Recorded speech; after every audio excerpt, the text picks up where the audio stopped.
Happy Hanukkah and Merry Christmas. It is December 25th, and this is day 4 of my 1-year commitment to read the daily reading from the Golden Present. These are the daily inspirational readings by Swami Satchidananda. And so here we go. December 25th. Every day will be your Christmas. It starts with a quote. Lord, you are the light of lights. You are the source of all lights. You are the sun of suns, moon of moons, star of stars. You are the light within and without. You are the light of the enlightened.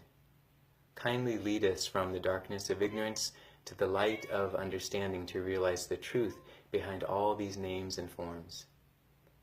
End of quote. This is my prayer on this holy occasion. Hi, Tuna. Yes. Tuna's back. Every holy day should remind us of our inherent divine nature. At least on that holy day, we should forget all the man-made differences, even the differences that are seen in nature, and rise above these differences to recognize our spiritual oneness. Don't just run after things. Look within. Experience that joy, that peace, that Jesus, that Moses, that Allah, that Muhammad, that Buddha. Use any name you want. That's my sincere wish for you. Think of that. Let this holy day bring this light into you so that you can celebrate Hanukkah, Christmas, New Year, all the holy days, all the time. You don't need to depend on a calendar, certain months, certain days, certain years. Every day will be your Christmas. Every day will be receiving gifts through your chimney. Santa Claus will be there with you always. This is another quote. When the man begins to sight the glorious inner light, he drops all ego's fight and knows the mission right, does everything in delight and simply feels light. End of the quote there. May the light of lights light our lives. May the light of Hanukkah be lit within you. May the Christ light be born in you. May the new year dawn in you and bring a new life in the spirit. May this holy season inspire you with peace and joy. May God be with you.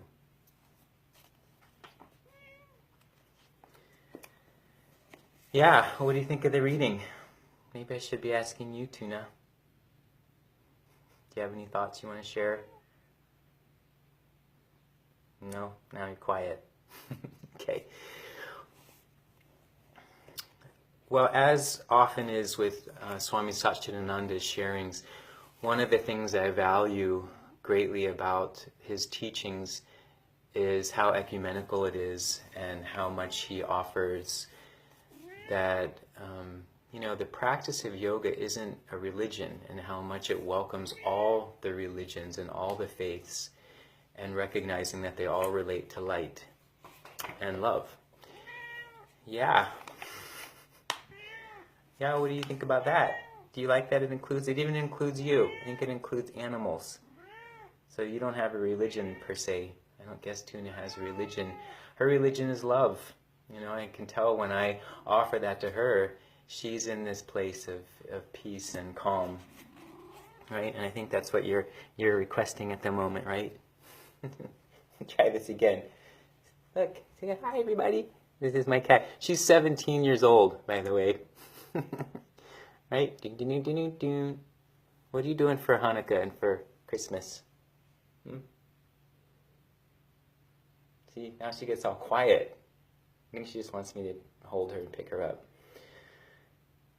You want to be on camera. Maybe that's what it is. No? Okay. There's something called a yantra, and that's a visual representation of a mantra. And actually I have it here on my altar. I can actually put it up. And on it, it shows all the major religions. And I like that. It just has them all represented, and even there's a space for all the other ones that are not on this chart. So there's just stars to represent them, all the ones not listed, as well as kind of the unknown, the ones that we sort of aren't aware of, or aren't even conscious of in our life. So I like it leaves that element of unknown or mystery. Use any name you want. And don't just run after things, look within. Yeah, it's been a journey to really recognize how much I have looked for or run after happiness, or run after this I feel like I just saw a little bit of smoke. That's why I was pausing there for a minute. Like, is my kitty cat. She's sitting right next to the heater. So, how much I've looked on the outside for things versus recognizing that there is a resource within that can help me understand and learn how to perceive what is outside of me. For me, it came up in the form of at times spending more money than I had, noticing that there was a compulsive nature in me, so certain behaviors could become compulsive, and that when I would do some, through therapy and other kinds of healing work, recognizing what I was really longing for was a connection to my highest self, or my higher power, or to God, to some kind of a spiritual understanding that resonated in the higher energies of myself. There's a chakra system in the yoga practices. There's the 7 major ones that are most often related to the pathway along the spine. And all of them are important. There are some that resonate in the pelvic area, abdominal area, that are considered the lower energies. Then there's a transitional chakra, which is in the heart, that is typically known as the area of compassion and love. And then there's the higher chakras, around the throat, the crown, etc. Third eye, crown. And those are the higher energies. And I've recognized how important all of these energies are, how much they inform one another, but that when I'm able to bring balance to the lower energies, the lower chakras, that it's as though these portals open to be able to understand the nature of these higher energies that really help me feel connected to a source that I believe is what is really at the deepest part of the longing for satisfying the lower energies. One thing I remember learning was that the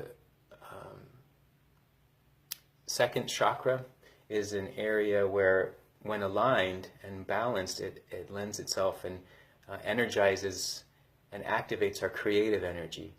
When there is an imbalance, it moves towards the addiction or compulsive energies. And so that's been part of an interesting journey to connect some of